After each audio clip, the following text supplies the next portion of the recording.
Hello everyone.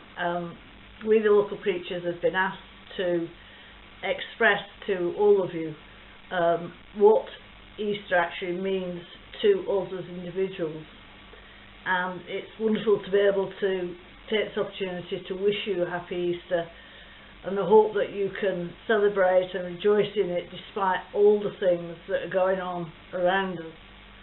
Rich has given us all 1 minute to try and express this, and I'm not sure that I can tell you what Easter means to me just in 1 minute, but I'll give it a try. On a very theological level, it means the culmination of God's perfect plan to reconcile himself and man together. It's the greatest sacrifice and outpouring of love that's ever been seen in this world. It's a plan which includes everyone and excludes no one. And yet it's a plan so perfect and so personal that it's relevant to each and every one of us. Indeed, Christ, with one of his first resurrected breaths, spoke Mary's name and called to her in the garden. So personal was his reaction to her.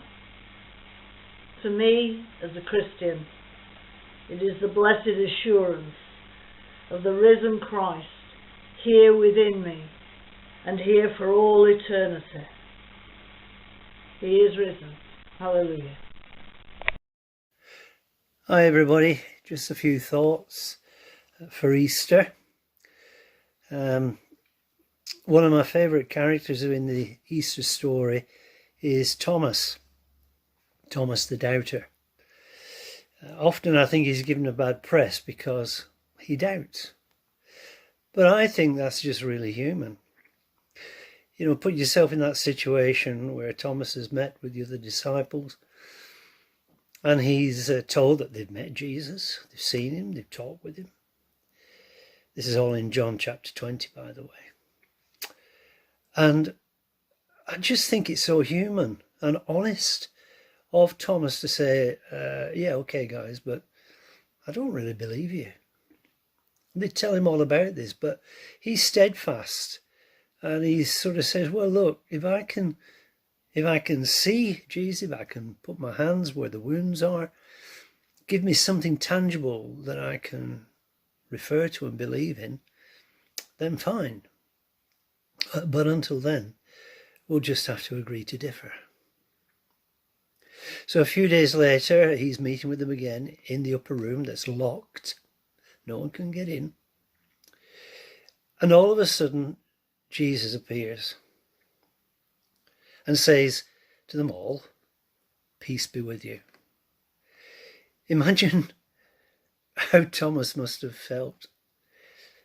He must have been absolutely overwhelmed with emotion, not knowing what to say, what to do.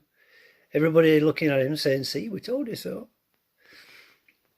And Thomas, what can he say? He must have been feeling so guilty, given that all he'd experienced.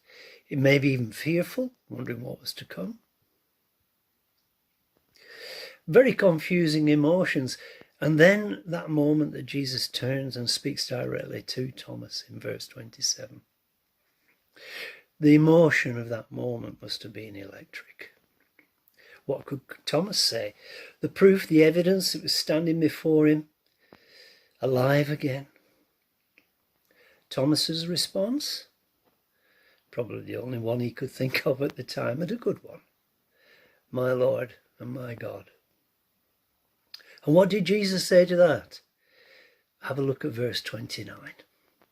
Share it with Thomas if you like, and just live that experience. The whole incident is shot through with the frailty of human nature, challenged by the power of God, the resurrection, but that understanding, gentle nature of Jesus. Jesus fully understood Thomas's doubts. Didn't rebuke him for it. Fully understood it. No problem. And that's what appeals to me. The honesty, the humanity, the frailty of the whole thing, so much like what we are.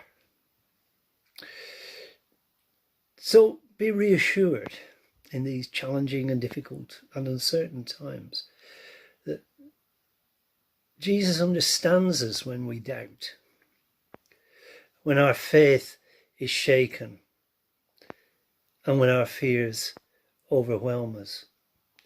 That's just so human, so Thomas. So keep faithful, keep praying, keep safe, and have a good Easter. Thank you. Mary in the garden with Jesus. The passage from John's Gospel is one of my favourite passages. To me, it summarises Easter and the Easter message. Mary was devastated that her Lord and Master had died. She had waited all day on the Sabbath. She had prepared herbs for the body on the Saturday and waited patiently. The women went to the tomb to do all they could for their loved one. Then the tomb was empty. Mary was devastated even more. You can imagine her sorrow, her pain, her anguish even. She went into the garden. The others had gone. She saw the gardener, or who she thought was the gardener, and said, "Do you know where they have taken my Lord?" And who she thought was the gardener turned to her and said her name. It was that moment of recognition. You can feel her joy. You can feel the anguish and the pain vanishing. She recognised Jesus, my Lord and my Master, Rabboni. It was in her name, the name that Jesus said to her, Mary. Jesus knows us by name, each and every one of us. We have that same risen Christ, the Christ that appeared to Mary on that misty morning by an empty tomb. The tomb is empty because Jesus has risen from the dead, and he knows each and every one of us by name, just as he recognised Mary, just as Mary recognised Jesus.